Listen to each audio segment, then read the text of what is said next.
Hi everyone, it's me. I'm Shirene Moong here.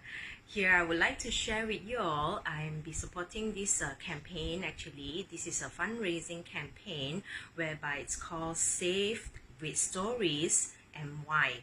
So this is actually a fundraising campaign in order to help out the special needs children and also the underprivileged children as well, in terms to provide them with some learning essentials, as well as also during this crisis also they would able to have some things that they would need at this time. So let me share with you one of these interesting stories which I and my boys would love to also talk about this. And the title of this story is actually called Frog on the Log. It's actually written by Leyland Perree as well as illustrated by Joelle Dreidemy. Let's start. Here we go.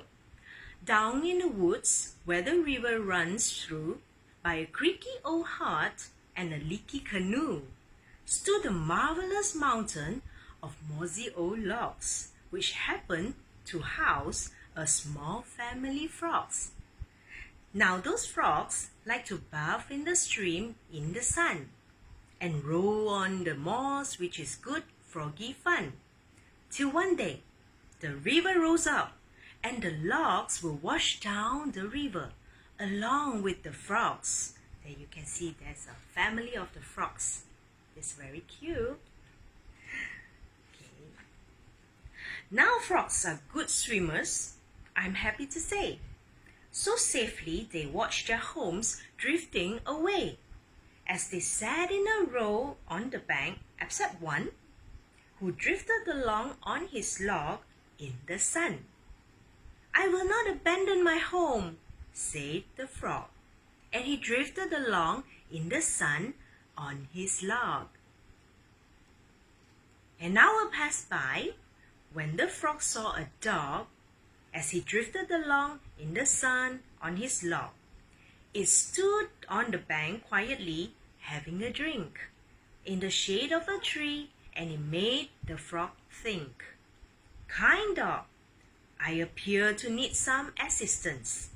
I have drifted downstream a considerable distance. The bank by the hut is the place that I yearn. To my friends and my family, I would gladly return. Small frog, said the dog, I would carry you gladly, but wood tends to splinter my mouth rather badly. So ride on my back if you like, said the dog, but you have to abandon your mossy old log. I will not abandon my home, said the frog, and he drifted along in the sun on his log. Another hour passed as he drifted along, alone on his log in the heat of the sun, which he happened to spy in a nearby bog, the snout and two eyes of a mud-loving hog. So this is a hog. Dear hog, I appear to need some assistance. I have drifted downstream a considerable distance. The bank by the hut is the place that I yearn. To my friends and my family, I would gladly return. Small frog, I've been bathing in marvelous muck. You could cling to my snout, but your log's out of luck. I'm afraid it will simply slip off, sniffed the hog. So you have to abandon your mossy old log. I will not abandon my home, said the frog, and he drifted along in the sun on his log. The sun now was sizzling high in the sky, and it beat down upon the frog drifting by. Laid out on his log as the river's end loomed, at sharp jagged rocks and certain frog doom. I wish I would accept the help of the dog, or hop on the snout of the mud-loving hog. He thought when he saw at the base of those rocks the splintered remains of some mossy old logs. But what was that bobbing along in the foam? A log that was moving away from the stone. There was no time to think, and the little frog knew it. He took a deep breath. Then he hopped right onto it. "How sad that I had to abandon my home," said the stubborn old frog as it smashed on the stone. Then, looking about him, he saw with surprise. His new mossy log came complete with 2 eyes.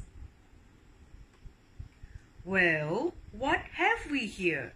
said the stunned crocodile.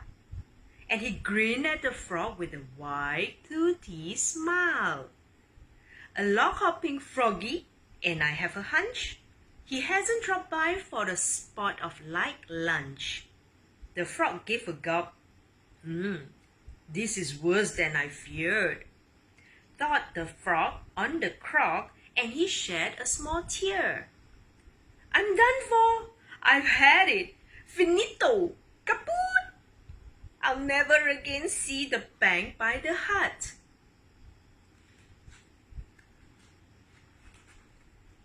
Now, said the croc, "stop crying this instant. I too have been swept a considerable distance, from way past the hut and the leaky canoe. I'm heading on back now. Are you coming too?" So upstream they traveled, the croc and the frog, and they waved as they passed by the mud-loving hog and the dog on the bank in the shade of the tree to arrive at the place where the log used to be. "Thank you so kindly for taking me home," said the frog on the croc, now no longer alone. And he hopped from the back of the croc to the bank. The croc waved goodbye. Then his croaky heart sank. "Nice frog, I appear to need some assistance. You see, I lead rather a lonely existence. My home way upriver was washed away too. So if it's okay, can I stay here with you?" And that's how we will leave them, the greatest of friends. There's no better place for this story to end. A family of frogs and a crocodile too, in a croaky old hut and a crooky canoe. The end. So I hope that you enjoy listening to the stories, and thank you very much. Thank you for watching. And as well as this part, I would like to also share with you all into this area whereby you can help out. Do check out this video and also share along with everyone together with your friends and the family. And also if you have a donation to give as well, you may actually click to the link which under my post and share along with everyone. Stay home, stay safe. Thank you. Bye.